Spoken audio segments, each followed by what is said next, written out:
Nobeden od vas ni bil na predavanju za cosplay, right? To me je najbolj presenetilo, da v bistvu Italijani, glede na to, koliko jih je in kakšne dogodke imajo, in kakšna je visoka frekvenca, da oni še vedno gledajo na to kot neko čist ljubiteljsko udejstvovanje.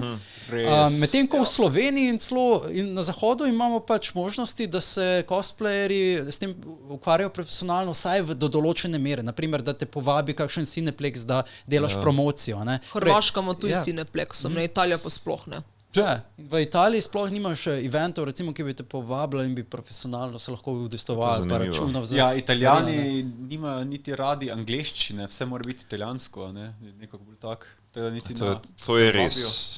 To je res, samo mislim, v okviru lastne države bi vseeno lahko imeli neke promocijske zadeve povezane s cosplayeri, da bi bilo lahko vse samo zadostne. Vse ni nujno, da delajo pač zadevo mednarodno. Ne? Recimo Captain Jack Sparrow, on pač dela stvari zelo profesionalno. Gledajte, računo 250 me je presenetilo potem, da recimo v lastni državi ne dobi giga za več v bistvu, pa imajo to združenje. Ja, on ima tako ceno, čeprav vodi celoten dogodek, so potem za nas znižal, pa potem je prišel za to kolegico, ker ta Miho cosplay, mislim, se poznate, tako sta prišla skupaj, pa se si stroške delila. So je potem zadevo znižal, ampak je rekel, da on dobi samo v Italiji delo. Vem pa, da glih en dan po našem dogodku je šel v Monfalcone, pa je tam vodil en gaming dogodek.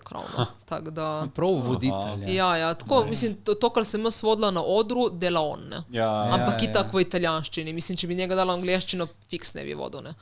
Tako da, to je res meni, da Italijani res slabo govorijo angleško.